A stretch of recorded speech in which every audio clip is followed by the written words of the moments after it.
नमस्कार दोस्तों, इस वक्त की सबसे बड़ी खबर यह है कि रामदेव बाबा को इससे नहीं बयान देना चाहिए जिससे किसी आत्मा को ठेस लगे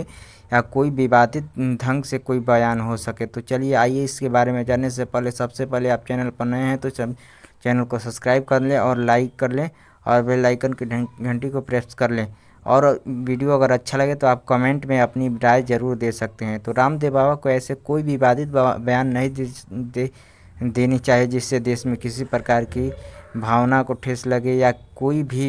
भावना को उनको आहत हो। तो चलिए इसके बारे में जानकारी लेते हैं कि रामदेव बाबा कोई धार्मिक अनुष्ठान राजस्थान में गए थे। वहाँ पर मुसलमानों को टारगेट करते हुए बोले कि मुसलमान का काम है नमाज़ पढ़ना और सब कुछ करना ना, उसके बाद नमाज करने के बाद वो अपहरण कर सकते हैं और हिंदू बेटियों को और अगवा कर सकते हैं और उनके